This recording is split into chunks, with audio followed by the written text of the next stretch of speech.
Bienvenidos a la Noche Infinita. Antes de comenzar, cuéntanos en los comentarios desde dónde nos escuchas y qué temáticas te gustaría que exploremos en el futuro. Leemos cada mensaje con atención y siempre tomamos en cuenta sus sugerencias para los próximos relatos. Sin nada más que decir, comencemos. Yo soy de esos que manejan por necesidad más que por gusto. Desde hace unos años me dedico al transporte de carga pesada. Mi ruta principal es de Monterrey a San Luis Potosí, aunque a veces me toca bajar hasta Querétaro o subir rumbo a Saltillo. Manejar de noche es parte del oficio, sobre todo cuando los horarios de entrega no perdonan. Pero si algo aprendí en carne propia, es que lo que pasa en carretera de madrugada no siempre tiene explicación lógica. Era una madrugada fría de martes, de esas que soplan viento seco y hacen que el pavimento parezca de metal helado. Eran las 3 en punto. Lo recuerdo bien porque justo estaba revisando el reloj del tablero cuando decidí detenerme en una gasolinera que ya conocía. No era la primera vez que me paraba ahí. Quedaba a la orilla de la carretera federal, poco antes de entrar al tramo de curvas que conecta con un viejo libramiento. Siempre estaba abierta, aunque fuera madrugada, y vendían café de olla decente y unas empanadas de cajeta que no estaban mal para sobrevivir al sueño. Cuando entré a la estación, no vi a nadie afuera, pero eso no me sorprendió. A esa hora, lo raro es ver a alguien. Estacioné el tráiler en paralelo a las bombas, puse las intermitentes y bajé, estirando las piernas mientras metía las manos en la chamarra para aguantar el frío. Caminé hacia la oficina de cobro, una cabina de cristal con un escritorio, una silla rota y una cafetera que parecía nunca haber sido lavada. La puerta estaba entornada. Empujé con la mano. Lo primero que noté fue el olor, un tufo raro, como a trapo mojado con tierra vieja. Pensé que quizá el despachador se había quedado dormido o que algo se había derramado. Di un paso dentro y sentí cómo la suela de mi bota hizo un leve ruido sobre algo pegajoso. Bajé la vista. Era una mancha oscura. «Bueno, ¿hay alguien?», pregunté, sin alzar mucho la voz. Entonces lo vi. Estaba tirado detrás del escritorio, boca abajo. Un charco de sangre ya seco se extendía por el piso. Llevaba un uniforme de Pemex y el cuerpo parecía llevar ahí horas. Su piel estaba pálida, ceniza, no se movía. Retrocedí un paso, con el corazón rebotando en el pecho. No grité. Los años en carretera te enseñan que gritar no ayuda, ni siquiera cuando sientes que algo se descompone dentro de ti del puro miedo. Saqué mi celular y marqué al 066, pero no había señal, ni una barra. Caminé hacia afuera. Nada, ni cobertura, ni radio de banda, ni un alma en el camino. El último tráiler que había visto fue casi una hora atrás. Volví a asomarme a la oficina y me obligué a ver bien. El hombre no se había caído. Estaba acomodado de una manera rara, con las piernas hacia un lado, como si se hubiera desplomado sentado. No tenía arma, ni señales de pelea, pero tampoco parecía un infarto. El charco de sangre en el piso era demasiado grande. Tuve que tragar saliva antes de entrar de nuevo. Busqué algo con que cubrirme la boca. Encontré un pañuelo en la bolsa del pantalón y me lo amarré. Di la vuelta al escritorio con el corazón en la garganta. Cuando me acerqué más, vi que en la parte trasera de la camisa tenía 2 agujeros oscuros. No necesitaba ser doctor para saber que eran orificios de bala. Lo habían ejecutado. En una maldita gasolinera, a mitad de la nada, justo donde se supone que uno puede bajarse a descansar y tomar café. Me quedé congelado un momento, tratando de pensar qué hacer. No podía mover el cuerpo, no podía irme como si nada, pero tampoco podía quedarme ahí esperando a que quien sea que lo mató volviera. Fue entonces cuando escuché el primer sonido. Un golpeteo metálico, seco, proveniente del área trasera, donde se guardan las herramientas, los tanques y a veces los bidones de aceite. Pensé que quizá alguien más andaba por ahí, o peor, que el asesino seguía cerca. Corrí hacia mi tráiler, tratando de mantener la calma. Abrí la puerta del camarote y saqué un tubo de acero que siempre cargo debajo del colchón, junto a una vieja lámpara de mano. No es arma, pero sirve para defenderse si alguien se quiere subir por la fuerza. Volví a la estación. No sé qué demonios me impulsó a regresar, pero algo en mí necesitaba entender. Crucé hacia la parte trasera, alumbrando con la lámpara. El golpeteo se había detenido. El cuarto estaba abierto. Era un cuarto de mantenimiento, lleno de cosas viejas, paredes húmedas, un olor fuerte a aceite rancio. Revisé cada rincón. Nadie. Regresé al punto de inicio. Fue ahí cuando noté algo más extraño. El escritorio del despachador tenía un celular viejo y la pantalla mostraba una llamada perdida reciente. Hora 2:58. Solo decía mamá. Me dio un escalofrío, no de miedo, sino de impotencia. Ese hombre se había estado muriendo y lo último que hizo fue tratar de llamar a su madre. Me senté en la banqueta frente a la bomba 1, aún con el tubo en la mano. Necesitaba pensar. Algo me decía que debía largarme, pero otra parte me decía que no podía dejarlo ahí tirado como perro. Nadie merece eso. Pasaron quizá 10 minutos cuando escuché un motor. Al principio me alegré. Un coche venía por la carretera. Me levanté rápido, agité la lámpara. Era una camioneta blanca, sin placas delanteras. Se acercó despacio, demasiado despacio. Se detuvo justo al frente de la estación, a unos 15 metros. Los vidrios polarizados no me dejaban ver bien, pero distinguí dos siluetas al frente. No bajaron, solo se quedaron ahí, con el motor encendido. Me dio una corazonada horrible. Esa gente no venía a cargar gasolina. Entonces uno de los vidrios se bajó. No vi armas, pero escuché una voz, fuerte, fría. Ya te despacharon. No supe qué decir. Me quedé en silencio, el tubo aún en la mano, apuntando hacia abajo. ¿No hay nadie?, insistió el conductor. Negué con la cabeza, como si fuera un cliente más. El copiloto se asomó por la ventana. Su mirada era como de piedra. Me escaneó de arriba abajo. Luego se giró hacia el conductor. Murmuraron algo. La camioneta encendió las luces altas y empezó a moverse, lento, rodeando la estación. Sabía que estaban buscando algo, o a alguien. Me agaché tras una bomba, esperando no hacer ruido. Apagué la lámpara. El corazón me retumbaba como tambor de guerra. Escuché cómo la camioneta dio vuelta detrás del edificio. Luego silencio. No sabía si esperarlos o correr. Opté por la segunda. Me levanté de golpe y corrí hacia el tráiler. Apenas puse la llave en el encendido, vi la camioneta reaparecer por el retrovisor. Venía directo hacia mí. Giré la llave. El motor rugió. Metí reversa y luego primera. Aceleré como si me llevaran los diablos. Tomé la carretera sin mirar atrás, sintiendo el traqueteo del tráiler como un escudo. Conduje durante casi 40 minutos sin detenerme, hasta que vi otra estación, más chica. Ya había luz. Un coche de la Guardia Nacional estaba estacionado a un lado. Paré ahí. Me bajé con las piernas temblando. Me acerqué a los oficiales y conté todo. Me escucharon con atención. Uno de ellos asintió y pidió refuerzos por radio. Luego me ofrecieron agua. Me quedé ahí, esperando noticias. Horas más tarde, supe que encontraron el cuerpo del despachador. Confirmaron lo que sospechaba, 2 disparos en la espalda.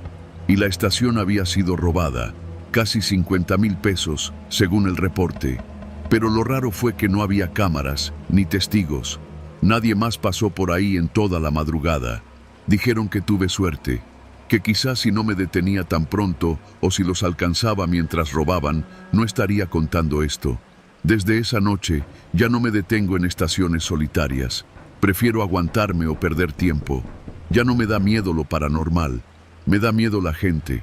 Y cada vez que alguien me pregunta por qué manejo armado con un tubo de acero bajo el asiento, les cuento lo que vi aquella madrugada. Y cómo estuve a nada de convertirme en un bulto más en el piso frío de una oficina solitaria.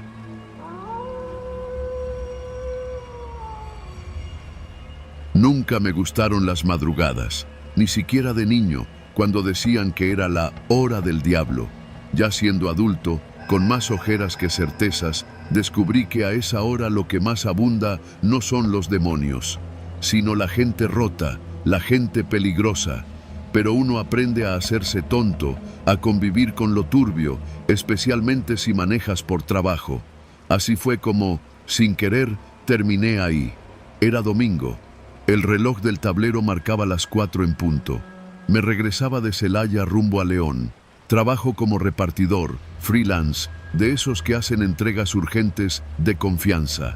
No preguntes qué llevo, no lo reviso, solo manejo y cobro. Lo que iba en la cajuela esa noche era un paquete mediano, sellado con cinta plateada y una nota escrita a mano que decía: no abrir, se paga al llegar. Ni siquiera me extrañó. En esta línea de trabajo, lo que no sabes te mantiene con vida.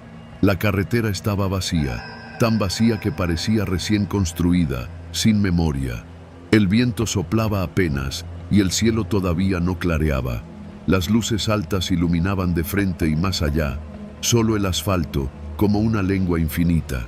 Pensaba en llegar, dormir unas horas y tal vez desayunar algo caliente. Un par de tamales, café de olla. Me lo había ganado, pero no.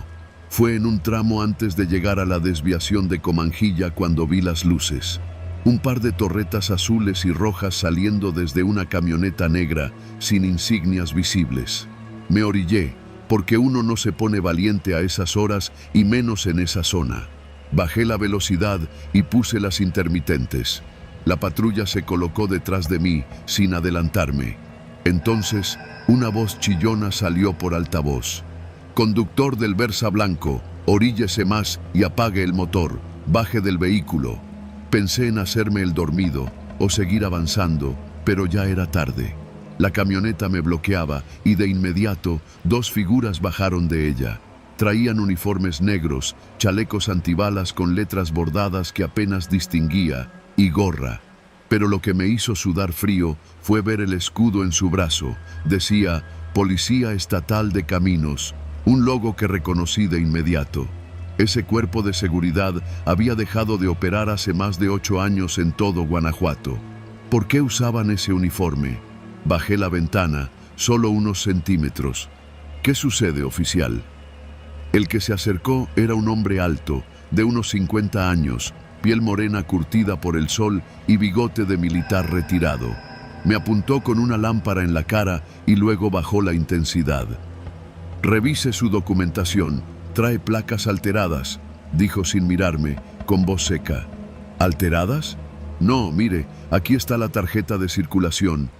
Bájese del vehículo, interrumpió el otro, uno más joven, con voz rasposa y un acento que no supe ubicar. Estaba parado del otro lado de la carretera, vigilando que no viniera nadie. Ni un coche, ni un alma. Algo no cuadraba. El uniforme era viejo, desgastado, casi de museo, y sus botas no eran reglamentarias. Uno traía las agujetas rotas y el otro unos tenis negros bajo los pantalones. No traían radio, no traían cámara, no traían nada más que actitud. ¿Puedo saber qué dependencia representan?, pregunté, forzando la voz para que sonara firme. El mayor chasqueó la lengua. ¿Nos vas a poner difíciles las cosas, amigo? Puso una mano sobre la puerta y la otra sobre la cangurera que tenía al pecho. No traía arma visible, pero algo en la rigidez de su postura me dijo que no estaba para juegos. No, está bien, me bajo. Apagué el motor, dejé el celular en la guantera y bajé con las manos a la vista. El mayor me hizo caminar hasta la parte trasera del coche. Su compañero se acercó a la cajuela y la golpeó con los nudillos. ¿Qué llevas aquí? Un paquete. Es de mensajería. Entrega rápida. ¿Ya lo abriste? No, no puedo. ¿Seguro? Me pagan por no hacerlo. Hubo un silencio denso. El mayor me miró un momento. Vi su mirada y sentí algo en ella, como si ya supiera lo que llevaba, o como si estuviera evaluando cuánto valía mi vida en ese instante. Vamos a revisar la cajuela. ¿Tienen orden? ¿Tú crees que esta carretera funciona con órdenes? Levantó la tapa de un golpe. El paquete seguía ahí, inmóvil, con la cinta plateada. El joven lo miró de reojo y silbó. ¿Lo ves? Te dije que era de los buenos. Este tipo no es chofer, es mula. ¿Qué dijiste? Cállate, me respondió el mayor sin siquiera alzar la voz. Me tomaron del brazo y me empujaron contra el coche. Sentí el frío del metal en la frente. Me revisaron los bolsillos, me quitaron la cartera. Luego el joven entró al carro y sacó mi celular. Lo apagó de inmediato. ¿Quién te contrató? No sé, me mandan los datos por Telegram. Yo solo entrego. El mayor sacó un pequeño radio viejo. No tenía marca, solo ruido estático. Aquí, Bravo 1, tenemos al sujeto. Confirme ubicación. Solo se escuchó ruido. Repito, aquí, Bravo 1, confirme ubicación. Nada. Silencio. ¿Ven? Les dije que esta frecuencia ya no se usa, dijo el joven con tono de burla. El mayor suspiró. Caminó un poco hacia el monte, como buscando señal. El otro aprovechó para acercarse más a mí. ¿Cuánto te pagan por esto? ¿3,000? ¿5,000?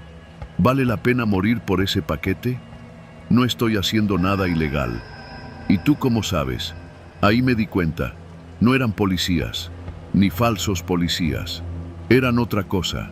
No solo criminales. No eran improvisados. Hablaban como si estuvieran jugando un papel, como si se aferraran a una imagen que ya no tenía sentido. El mayor regresó, molesto. No hay señal. Vamos a llevárnoslo. ¿A dónde?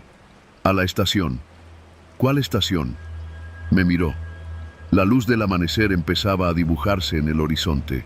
En ese momento vi su rostro con más claridad. La insignia de su gorra estaba completamente borrada. Sus ojos parecían cansados, pero vacíos, como si hubieran repetido ese mismo acto una y otra vez, en diferentes madrugadas, atrapados en un papel que ya no funcionaba. ¿Sabes qué?, dijo de repente. No me gustas. Creo que tú sabes lo que llevas. Hizo un ademán al joven. Este metió la mano a su cangurera. Yo lo vi venir. Me eché hacia atrás, empujando la cajuela con todas mis fuerzas. El mayor tambaleó y yo aproveché para correr hacia la puerta del conductor. Escuché un disparo. El primer tiro falló. Se perdió en el monte. Entré al coche de un salto, metí llave, encendí el motor. No pensé, solo aceleré. El segundo disparo rozó el espejo lateral y lo hizo volar en pedazos. Aceleré más. El coche temblaba bajo mis manos. En el retrovisor vi cómo los dos hombres se quedaban en medio del camino, inmóviles, sin siquiera intentar perseguirme. Manejé hasta la caseta más cercana. Paré frente al módulo de la Guardia Nacional. Bajé temblando. Les conté todo. El retén, los uniformes, los disparos. Uno de los agentes, joven, me miró con expresión extraña. Luego llamó a su superior. 20 minutos después, me pidieron acompañarlos a la zona. Cuando llegamos, no había nada. Ni patrulla, ni huellas, ni casquillos, ni rastros de que alguien hubiera estado ahí. Nada. Uno de los agentes mayores me preguntó, ¿qué tipo de patrulla era? Negra, sin placas, decía Policía Estatal de Caminos. Se quedaron en silencio. Luego uno murmuró, ese cuerpo fue desintegrado hace años, pero hay quienes juran haberlos visto todavía patrullando por estas carreteras. Lo dijeron con una tranquilidad que me pareció más aterradora que cualquier otra cosa, como si no fuera la primera vez que alguien contaba algo así, como si esas patrullas fueran una especie de leyenda viva, usada por los verdaderos fantasmas del país, los hombres que creen que siguen teniendo poder, aunque ya no tengan uniforme. Esa madrugada seguí mi camino. No entregué el paquete. Lo dejé en la primera delegación abierta que encontré. Di mi nombre. Grabaron mi testimonio. Me dejaron ir. A partir de esa noche, nunca más manejé de madrugada, porque a las 4 de la mañana, en ciertas carreteras de México, no hay Dios ni ley. Solo quedan los vestigios de un poder podrido y los hombres que aún creen que pueden ejercerlo.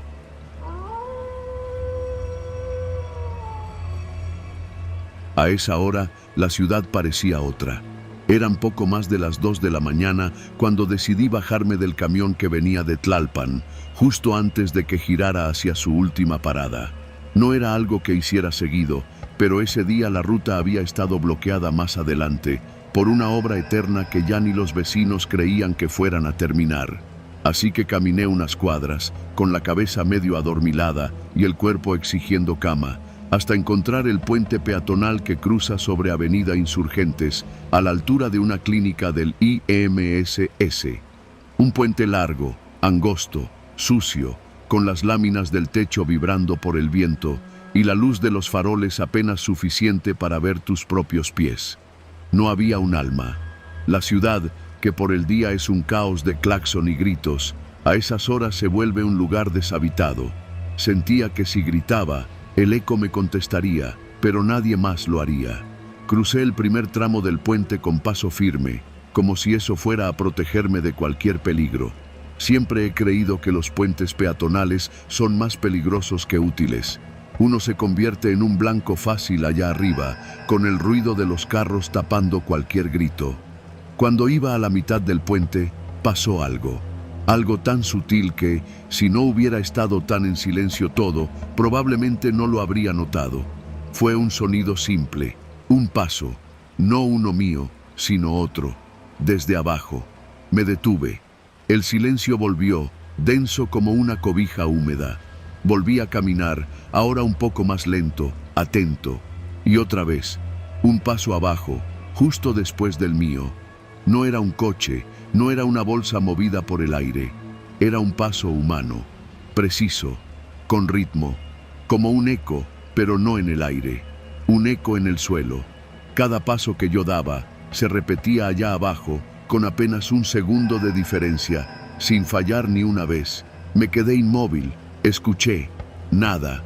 Caminé un par de pasos más y otra vez, tap, tap. Sentí que el estómago se me apretaba. No podía ver hacia abajo con claridad por las barandillas altas del puente, ni quería asomarme demasiado. Uno sabe que, en esta ciudad, es mejor no ser curioso. Pero el cuerpo reacciona antes que la lógica, y me vi caminando de puntas, lento, como si eso fuera a romper el patrón. Y lo hizo. Por un momento no escuché nada. Di otro paso, esta vez con fuerza, como queriendo provocar, y allá abajo, tap. Exactamente después. Me quedé quieto, ahora con el corazón bombeando como si hubiera corrido 10 cuadras. El sudor me resbalaba por la espalda, a pesar del aire frío. Me acerqué al barandal, con una mezcla de miedo e impulso, y miré hacia abajo. Nada, ni una silueta, ni un movimiento, ni un carro pasando. Solo el asfalto mojado reflejando las luces de los postes y ese silencio pesado que parece que te ve, que se mete por tus orejas y te aprieta el cráneo. Volteé hacia el otro extremo del puente. Me faltaban unos 5 metros para llegar al final. Pensé en correr, en bajar de un salto, en lo que fuera, pero algo me hizo dar un paso más. Y otra vez, ese sonido. Pero esta vez, no fue uno, fueron dos pasos, justo después de los míos. No sé por qué fue eso lo que me hizo temblar. Tal vez porque significaba que no era una sola persona la que imitaba mis movimientos. Alguien más se había sumado. No podía más. Me lancé a correr, sin mirar atrás. Bajé las escaleras del otro lado del puente casi de un brinco, los pies golpeando los escalones metálicos con fuerza, el eco de mis pisadas resonando con violencia. Cuando toqué el suelo, el sonido se detuvo. Giré de golpe. Nada. El puente vacío. Como si yo hubiera sido el único en cruzarlo. Miré hacia el otro lado. Nada tampoco. Me quedé ahí, sin saber si reír, gritar o vomitar. Saqué el celular para llamar a alguien, a quien fuera. Pero la pantalla estaba en negro, sin batería.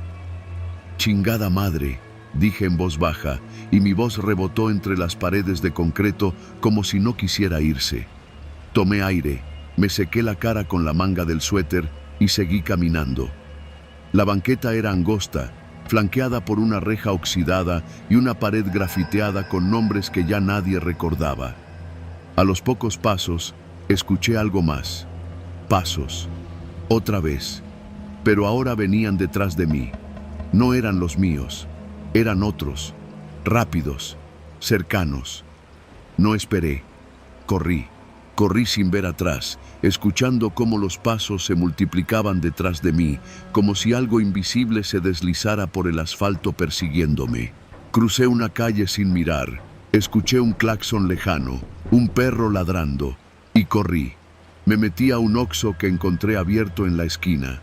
El cajero, un chavo flaco con ojeras profundas, me miró con desconfianza. ¿Todo bien, jefe? ¿Tienes baño?, pregunté sin aliento. No está para clientes. Me apoyé en el mostrador. Las luces del interior me tranquilizaron un poco. Por primera vez en muchos minutos, no escuchaba nada extraño. Ni pasos, ni ecos, ni murmullos. Tomé una botella de agua, se la puse en la caja, le di un billete y ni siquiera esperé el cambio. Me senté en una de las sillas de plástico frente a la tienda, al lado de la máquina de café, y me quedé ahí, respirando, bebiendo agua a sorbos. No volví a escuchar nada esa noche, pero el miedo no se fue. 2 días después, pasé por el mismo puente a plena luz del día. Quería verlo, confirmar que solo había sido mi cabeza jugándome sucio. Era igual de feo, pero menos amenazante con el sol arriba. Me acerqué a la base y me encontré con un señor, uno de esos que limpian parabrisas con un bote viejo de Coca-Cola lleno de agua. «Está feo este puente en la noche, ¿verdad?», le pregunté, como quien no quiere la cosa. El señor me miró con los ojos entrecerrados y luego escupió hacia un lado. «A cada rato vienen a preguntar por ese puente. Pasa seguido».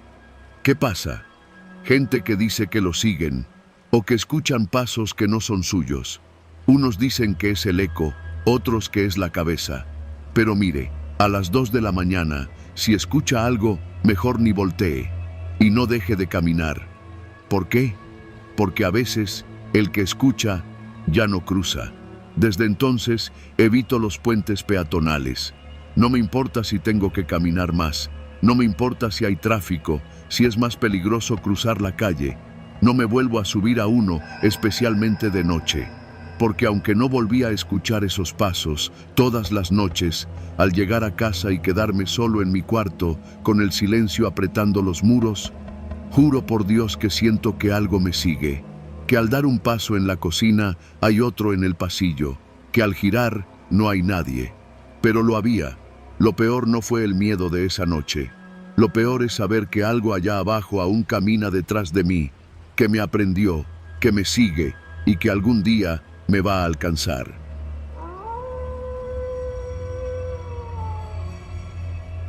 Trabajo como velador en una obra negra al sur de la Ciudad de México. La zona no está tan mal. Es una colonia en expansión, todavía con muchas casas a medio construir y calles de terracería. Pero poco a poco han ido metiendo luz, drenaje, hasta ya llegó un Oxxo hace unos meses. La constructora me contrató para cuidar el terreno durante la noche porque en varias ocasiones se metieron a robar herramientas. Mi turno es desde las 8 de la noche hasta las 6 de la mañana. Mi rutina era siempre la misma. Llegaba a la caseta, me acomodaba en el catre, calentaba un café en mi resistencia casera y me ponía a escuchar música en el celular hasta que el sueño me ganaba.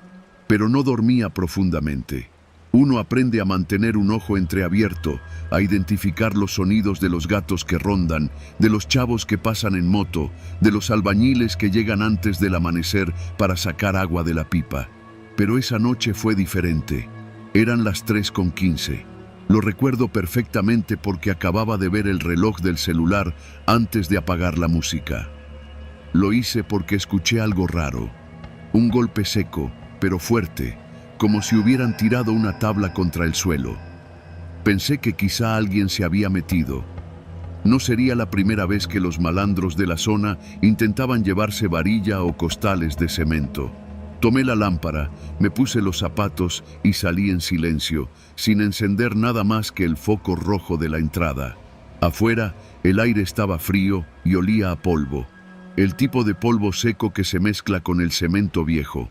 Crucé la zona de varillas y llegué hasta los castillos de la planta baja. No había nadie. Seguí avanzando hacia la parte trasera de la obra, donde estaban los tambos vacíos y un par de bultos de grava.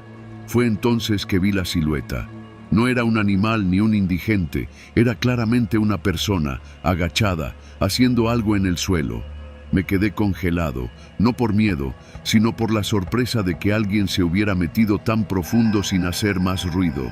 Iba a gritar, pero decidí observar primero. Acerqué la lámpara con cuidado, sin hacer ruido, y entonces lo vi. Había dos personas.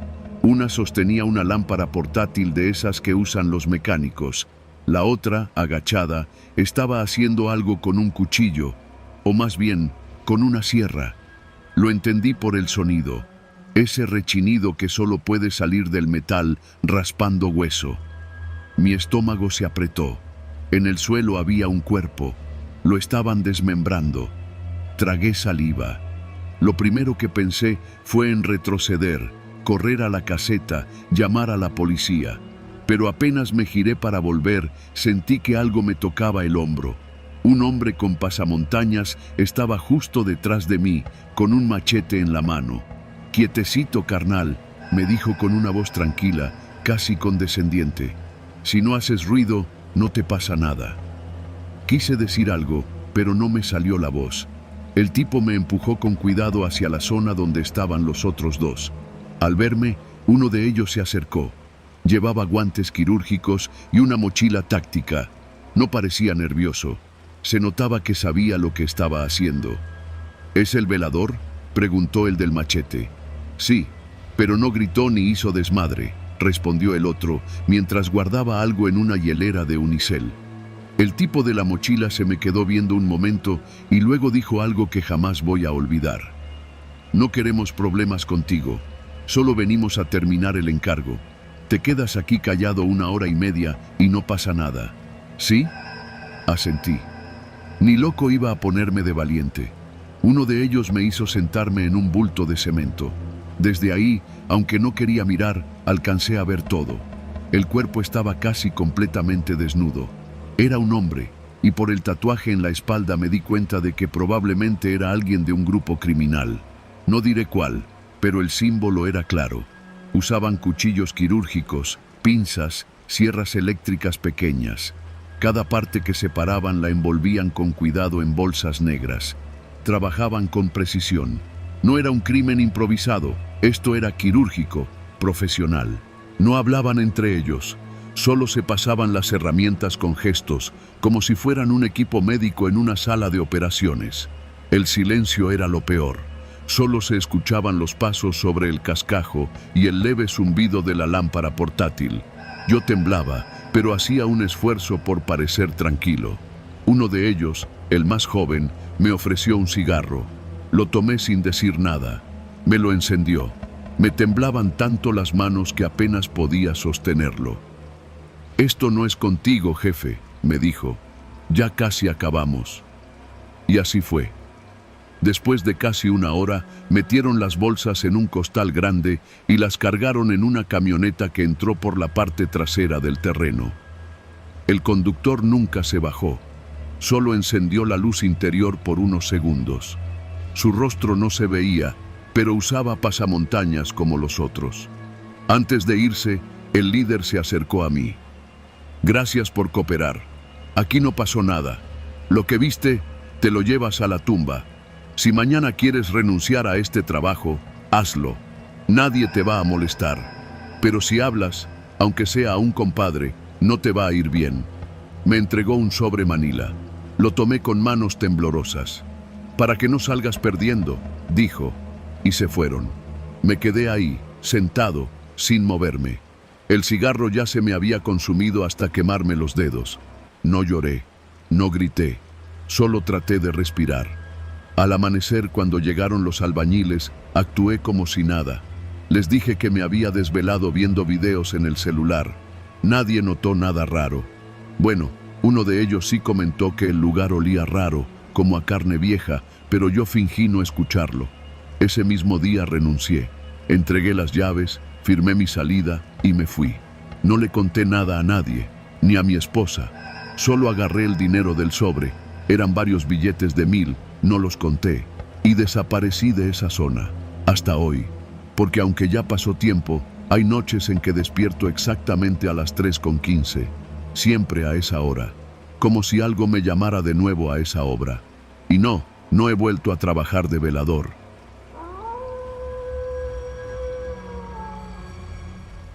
La madrugada del martes comenzó como cualquier otra. El calor se colaba por las rendijas de mi casa, en la colonia El Rosario, al norte de la Ciudad de México. A esas horas, el silencio de la calle era apenas interrumpido por el ladrido lejano de algún perro o el ruido de un microbús madrugador. Estaba despierto desde antes de que sonara mi alarma. Siempre me pasaba cuando dormía solo. Me había acostumbrado a escuchar los sonidos de la casa, por si acaso. Eran las 5 de la mañana. Lo sé porque el reloj digital de mi recámara parpadeaba en rojo, justo antes de que los 5 golpes retumbaran contra mi puerta. Golpes secos, uno tras otro. Nada de timbre, nada de un ¿hay alguien? Solo eso. Golpes con los nudillos o con algo pesado. Me senté en la cama, con el estómago apretado. No tengo familia cercana y mis vecinos, bueno, los saludo y ya. Nadie viene a mi casa sin avisar. Me puse una camiseta y caminé descalzo hasta la sala. La luz del farol del poste entraba por la ventana y me permitía ver la silueta de alguien parado frente a la puerta. Era un hombre alto, ancho de espalda. Lo reconocí enseguida. Era Rogelio, el vecino de al lado, mismo que arreglaba motos, que vendía refacciones desde su cochera, el que a veces organizaba borracheras con música a todo volumen, pero que nunca se metía con nadie. Era un tipo de pocas palabras, pero con presencia. Un cabrón serio. «Ábreme, por favor», dijo. Su voz sonaba ronca, forzada. Noté entonces que tenía algo en la mano. Me acerqué más, entrecerrando los ojos. Era un cuchillo de cocina, grande, de esos con mango de plástico blanco. El filo estaba completamente rojo, goteando sangre fresca. «No te voy a hacer nada. Déjame pasar», repitió. Me quedé inmóvil.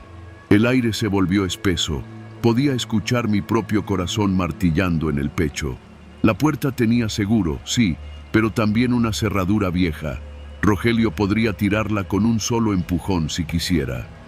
«¿Estás herido?», pregunté, más por reflejo que por otra cosa. «No, pero necesito esconderme. No hay tiempo. Ábreme, por favor». Vi sus ojos. No parecían los del tipo que se descontrola en una peda. No estaban rojos, ni dilatados, ni con esa mirada ida de quien se metió algo. Number. Estaban aterrados. «¿Qué pasó, Rogelio?». Él bajó la mirada por un segundo. El cuchillo temblaba en su mano. Noté entonces que no era solo sangre.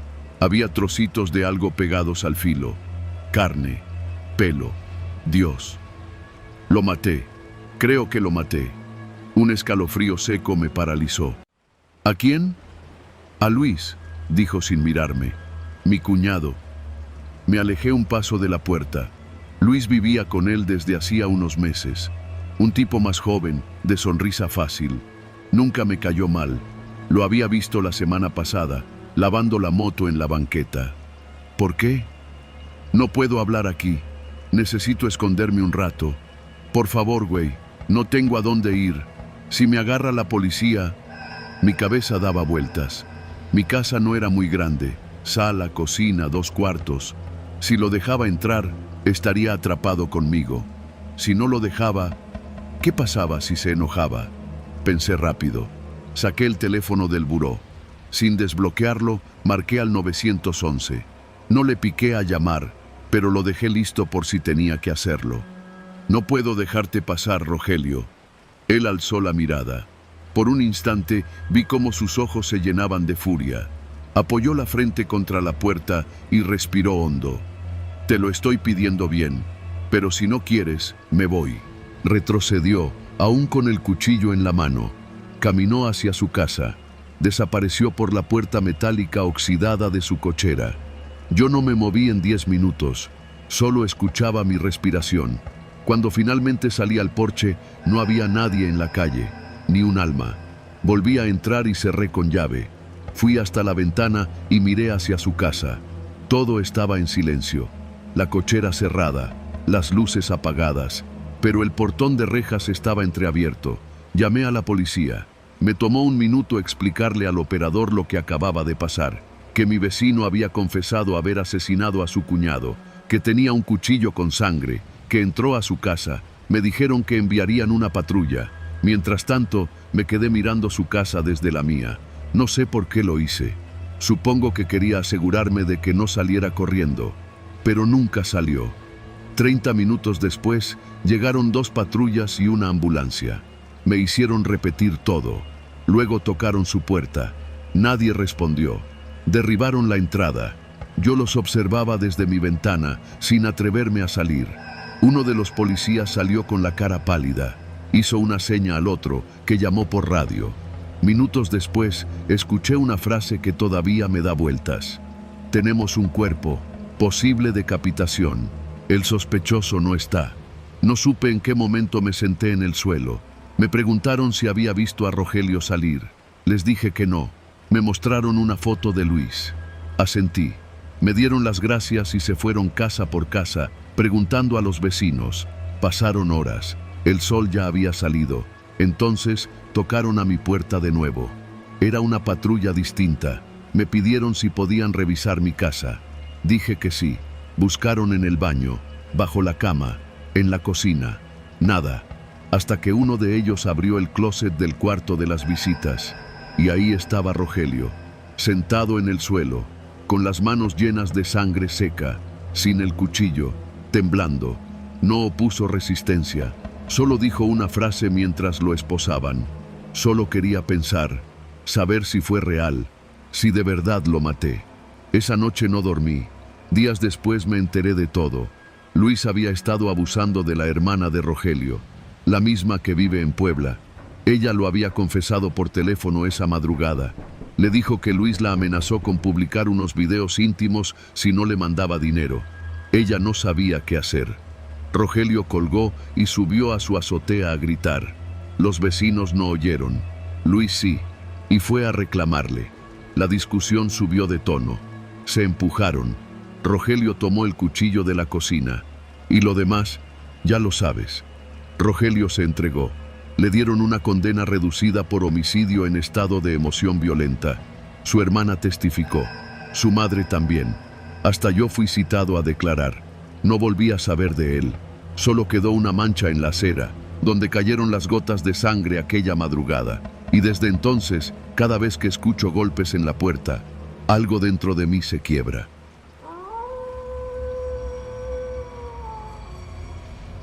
No sé qué me pareció buena idea parar ahí. Llevábamos poco más de 3 horas manejando desde Puebla, rumbo a Veracruz, cuando las luces del tablero empezaron a parpadear. El coche no estaba fallando, pero yo ya estaba harto, y Paula, mi novia, dormía con la cabeza recargada en la ventana. Pensé en seguir manejando hasta el amanecer, pero en cuanto vi el letrero azul con letras rojas que decían Motel Flamingos, televisión y agua caliente, decidí salir de la carretera. Era un lugar de paso, a la orilla de la Libre, entre campos oscuros y talleres mecánicos cerrados. Ni siquiera tenía recepción cerrada. Solo una pequeña caseta de concreto con un foco amarillo y una señora mayor, flaca como alambre, viendo la tele detrás de una ventanilla. Le pregunté si tenía cuartos y me dio la llave del número 9 sin decir mucho. Me cobró en efectivo, sin preguntar nombre ni nada. No abran por ningún motivo si escuchan algo raro. ¿Quedó claro? Nos dijo justo cuando le daba el dinero. Pensé que estaba bromeando. O que tal vez haya tenido problemas con gente borracha, quién sabe. Le respondí con un sí, señora, para no discutir. Tomé la llave, manejé hasta la habitación y cerré la puerta con seguro apenas entramos. El cuarto era un asco, cama dura, sábanas dudosas, un ventilador de techo que no giraba y una tele empotrada en una repisa oxidada. Aún así, Paula se tumbó y se durmió en menos de 5 minutos. Yo no. Estaba cansado, sí, pero algo me tenía tenso. La ventana daba a un callejón entre 2 cuartos y las paredes delgadas dejaban pasar cada ruido. Una tele a lo lejos, voces apagadas, un portazo. Me acosté junto a Paula, cerré los ojos y ahí empezó todo. Un grito. Primero creí que era de la tele, pero no. Era claro, humano, masculino. Venía del cuarto contiguo, el número 10. ¡Ayuda! ¡Ayúdenme, por favor! Me levanté de un salto. Paula también se despertó. ¿Qué fue eso? Alguien está gritando, le dije, ya en la puerta. Me asomé por la mirilla, pero no vi a nadie. El grito volvió, más fuerte. ¡Ayuda, por favor! ¡Está sangrando mucho! Vi la luz del cuarto 10 encendida. Me puse los zapatos sin decirle nada a Paula y salí. Golpeé la puerta del cuarto 10 con los nudillos. ¿Todo bien ahí? Silencio. «Por favor, ayúdeme», dijo una voz desde adentro. «No la puedo parar, está sangrando mucho». Intenté girar la perilla, pero estaba cerrada. Corrí a la caseta de la recepción. La señora seguía ahí, fumando un cigarro. «Hay alguien pidiendo ayuda en el cuarto 10. Grita que hay alguien sangrando». La señora no se movió. «No se meta», dijo, y le dio una calada al cigarro. «Ya llamé a alguien que se va a hacer cargo. Ustedes métanse a su cuarto y no se metan».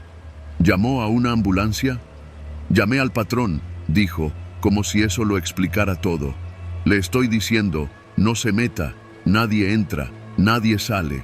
Sentí cómo se me apretaba el estómago. «¿No va a ayudar?», le pregunté, sin poder creerlo. «A mí no me pagan por hacer de rescatista. Váyase a su cuarto. No es asunto suyo». Regresé a toda prisa. Paula me esperaba en la puerta. Le conté lo que dijo la señora. «¿Y si es verdad? ¿Y si alguien está herido?» «Eso parece. ¿Y no vamos a hacer nada?» «No sé qué hacer». Volvió a escucharse la voz. «Ayúdenme, por favor, ya no respira». Paula salió del cuarto y se fue directo a tocar la puerta del 10. «Señor, ya viene ayuda. Tranquilo. Por favor, se está poniendo fría». Entonces algo cambió. La voz que antes gritaba con desesperación, ahora sonaba diferente, como si fuera una imitación, como si alguien intentara sonar angustiado, pero sin lograrlo del todo. «Está sangrando, no sé qué hacer», repetía una y otra vez, pero el tono ya no era natural, era mecánico, como si repitiera las frases sin emoción. Nos miramos. «¿Escuchaste eso?», me dijo Paula. Asentí. Volví a tocar la puerta del cuarto 10, esta vez más fuerte. Nadie respondió. «Señor, voy a forzar la puerta si no abre». Silencio. Y luego, un sonido sordo, como si algo pesado cayera dentro del cuarto. Un golpe seco, como un cuerpo desplomándose sobre el piso. Corrimos al coche, pero no encendía. No sé si por el frío, la batería o la mala suerte. Paula tenía el teléfono descargado. Yo apenas tenía señal, una rayita de datos que no servía para nada. La recepcionista no volvió a salir. Su caseta tenía la cortina bajada y las luces apagadas. Nos metimos al cuarto y atrancamos la puerta con una silla. No dormimos. Nos quedamos sentados en la cama, escuchando. A eso de las 3:30, un coche negro se estacionó frente al cuarto 10. Bajaron 2 hombres vestidos de negro. No traían uniforme de ambulancia ni mucho menos. Uno de ellos cargaba una maleta de lona. Golpearon la puerta del cuarto 10. Esta vez sí se abrió. No escuchamos lo que dijeron. No entraron con prisa. Lo hicieron con calma, como quien ya sabe a lo que va. Después de unos 15 minutos, salieron. Uno de ellos traía la maleta de nuevo, pero parecía más pesada. La acomodó en la cajuela. Se subieron al coche y se fueron sin decir nada.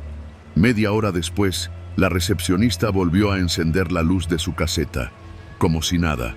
Amaneció a las 6. A las 7, Paula y yo dejamos el cuarto sin decir palabra. Le entregué la llave a la señora. No nos miró, solo dijo: «Ya está limpio». No preguntamos. Subimos al coche y esta vez sí encendió. El motor rugió como si nada hubiera pasado.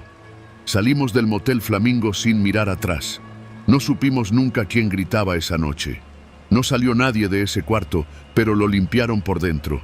Y yo aprendí que hay moteles donde no se pregunta y donde los gritos no significan que alguien quiera ser rescatado. A veces solo son la carnada para el que escucha.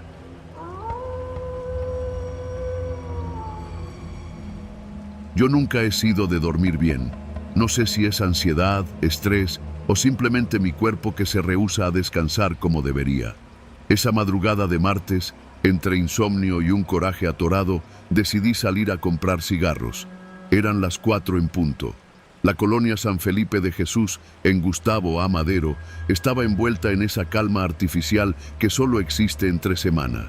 Ni un alma afuera, ni perros ladrando, todo apagado, menos mi necesidad.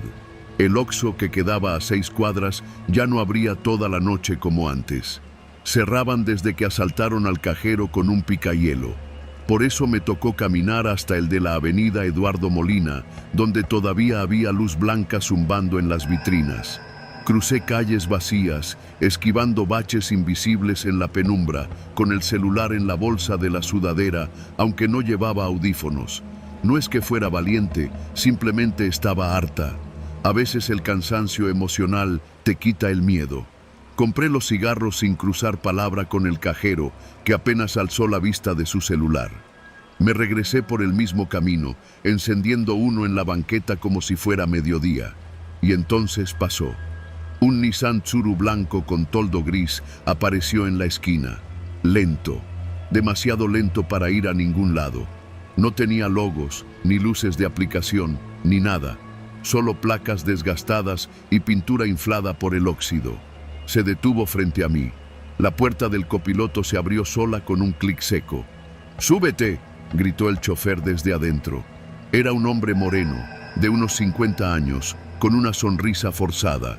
Dientes torcidos, camisa beige manchada, manos gruesas en el volante.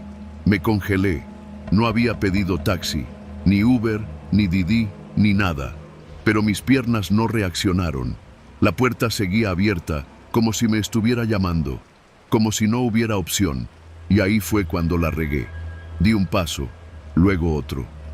No te quedes ahí, muchacha. Está feo caminar sola a estas horas, dijo, sonriendo de lado. Pero no era una sonrisa amable. Era una sonrisa de quien ya decidió algo sin preguntarte. Me subí, cerré la puerta.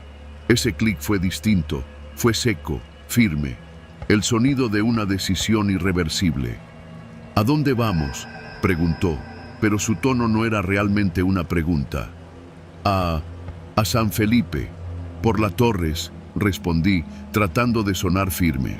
El auto arrancó, giró hacia la avenida y luego se desvió hacia una calle que no era la correcta. Oiga, es por allá, dije, señalando hacia el norte. No, por aquí es más rápido. Atajo. Menos topes, respondió sin mirarme. Quise abrir la puerta. Nada, ni el seguro subía. Intenté el botón de mi ventana. No servía. ¿Por qué no vamos por Eduardo Molina?, pregunté. El hombre giró apenas el cuello. ¿Para qué? Si ya estás aquí, ya vas en camino, ¿no? No era lo que dijo, era cómo lo dijo, como si yo no tuviera derecho a protestar, como si hubiera entrado en un trato sin saberlo. Mi corazón empezó a golpear fuerte. No dije nada. Empecé a buscar la forma de sacar el celular sin que se diera cuenta. Pero él lo notó. Claro que lo notó. No vayas a llamar a nadie. Aquí no hay señal. Además, ¿quién va a contestar a esta hora?, lo dijo sin alzar la voz. Ni siquiera volteó. Como si supiera exactamente lo que estaba haciendo. Como si ya lo hubiera hecho antes. Pasamos una calle sin iluminación, una privada que no reconocí. Luego otra. Casas con rejas oxidadas, portones cerrados, ningún poste funcionando. El reloj del tablero estaba apagado, el estéreo también. Solo se escuchaba el motor, el crujir de la suspensión y mi respiración. ¿Quién vive contigo?, preguntó de pronto. ¿Cómo dice? Digo, ¿siempre sales sola a estas horas? No es seguro. No respondí. Me apreté contra la puerta, como si eso sirviera de algo. Lo vi poner el seguro central. Ya estaban puestos, pero igual lo apretó, como para confirmar que yo escuchara. Mi esposo me está esperando, mentí. Ahorita me va a marcar. Siempre lo hace. El hombre rió. ¿Y por qué no te acompañó a comprar? ¿O no confía en ti? Sentí un vacío en el estómago. No sabía a dónde iba. Ya no conocía las calles. Era una zona de bodegas viejas, negocios con cortinas rayadas y banquetas rotas. No había nadie. ¿Y tus hijos? ¿Tienes hijos? Sí, 2, dije. Mentira. Qué bueno. Es importante dejar algo, ¿no? Que alguien se acuerde de uno. ¿Usted tiene hijos? El hombre soltó una risa áspera. Tuve. Se fueron, como todos. El silencio volvió a llenar el coche. Vi de reojo algo que me heló. En la parte inferior de la puerta del conductor había marcas, rayones, como si alguien hubiera tratado de salir a la fuerza. No era uno, eran varios, clavados, dispersos, uñas, tal vez. Mi boca se secó. ¿A dónde vamos?, pregunté, con voz más firme. Él no respondió. El auto giró hacia una calle sin salida, con bardas altas a los lados. Al fondo, un terreno baldío. ¡Me bajo!, grité. Le pegué al cristal, al seguro, a todo. Nada funcionó. Me lancé hacia él. Intenté jalarle el brazo, entonces frenó de golpe. «No hagas eso», dijo con un tono que no era grito, pero sí autoridad absoluta. «Te puedes lastimar». Me empujó contra el asiento con una sola mano, fuerte, como si me dijera, «Tú no mandas». Vi su cara por primera vez con detalle. Tenía una cicatriz en la sien, como un corte mal cerrado. Su mirada estaba ida, pero también decidida, como alguien que ya cruzó la línea y no piensa regresar. Entonces sonó mi celular. Él lo escuchó. Se tensó. «¿Quién es?» «Es mi esposo», mentí. «Si no contesto, va a salir a buscarme». El hombre bajó la mirada al tablero. Apretó los dientes. «Contéstale», dijo. «Pero dile que ya vas llegando». Lo tomé. Era Mariana, mi mejor amiga. «¿Dónde estás?», dijo ella al segundo tono. Ya me levanté y vi que no estabas. «Estoy en camino, todo bien», dije fuerte, mirando al tipo. «Estoy en camino, a 2 calles, ya casi llego». Mariana entendió al instante. «¿Te llamo a la patrulla?» «No, no, solo quédate afuera, que te vea». Corté. El hombre no dijo nada, pero giró el coche. Dio vuelta. Regresó sobre sus pasos. Durante los siguientes 5 minutos no dijo una palabra. Manejaba rápido, tenso, como si quisiera terminar el asunto. A lo lejos vi mi calle. Ahí estaba Mariana, de pie, con bata, descalza y con el teléfono en la mano. El hombre frenó. «Ya llegamos», dijo. «Sí, fue un gusto llevarte». «Claro». Me abrió la puerta desde su lado. El seguro sonó. Bajé sin voltear. Caminé hacia Mariana. Sentía las piernas como gelatina. El taxi se fue despacio, sin luces traseras. Se perdió en la oscuridad. «¿Qué fue eso?», preguntó Mariana. «No sé, pero casi no la cuento. Llamamos a la policía. Dimos descripción, placas, si es que eran reales. Nadie lo encontró. Revisamos cámaras de seguridad en una tienda cercana. El auto ni siquiera aparecía en el video. Pasaron semanas. A veces sueño con ese taxi, con el olor a sudor viejo, con la sonrisa de ese hombre. Me pregunto si alguien más ha subido sin preguntar, si alguien no alcanzó a contestar el celular a tiempo. Nunca más volví a salir de madrugada.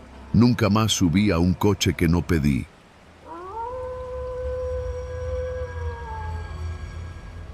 Trabajo como velador del Panteón Municipal de San Lorenzo Tezonco, en Iztapalapa. No es un cementerio grande, pero está activo, y por la zona en la que se encuentra siempre hay movimiento, incluso cuando no debería haberlo. Llevo ya 15 años trabajando ahí, de lunes a sábado, desde las 11 de la noche hasta las 7 de la mañana.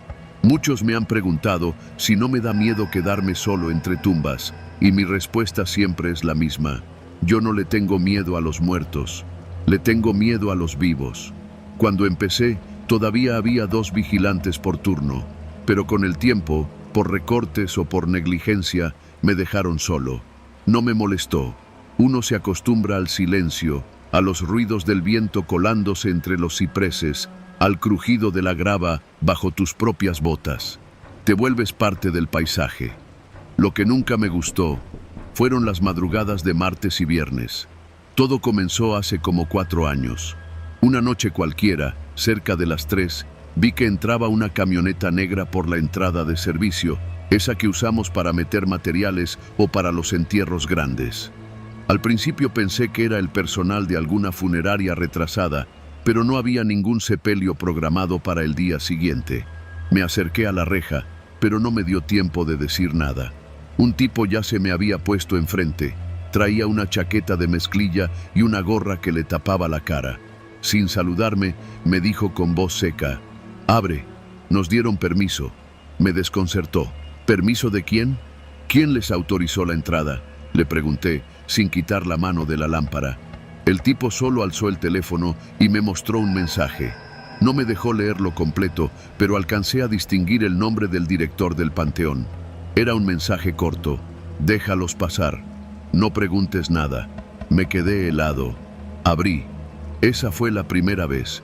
3 hombres bajaron de la camioneta, todos vestidos de manera similar: ropa negra, guantes, botas. Del área de carga sacaron 3 bolsas negras grandes, de esas como las que usan los recolectores de basura industrial.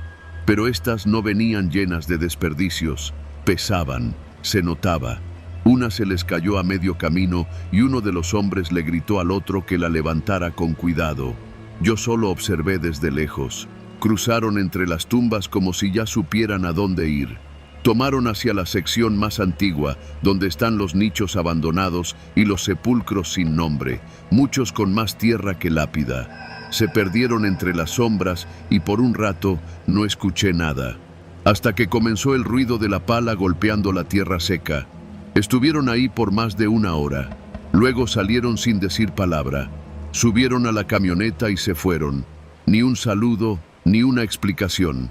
Solo el rechinar de llantas sobre la grava y el eco de la compuerta cerrándose con violencia. Al día siguiente le pregunté al director, pero fingió no saber de qué hablaba. ¿Camionetas? ¿En la madrugada? No, nadie ha pedido acceso fuera de horario. Lo dejé pasar. Pero la semana siguiente, el martes a la misma hora, volvieron. Y así cada semana. Al principio no hacía preguntas. Encendía un cigarro y me quedaba en la caseta, fingiendo no oír nada. Pero con el tiempo, la curiosidad comenzó a consumir mi paciencia. Empecé a llevar una libretita. Apuntaba los días, las horas, cuántos venían, cuántas bolsas bajaban. Casi siempre eran 3 hombres, aunque a veces llegaban hasta 5.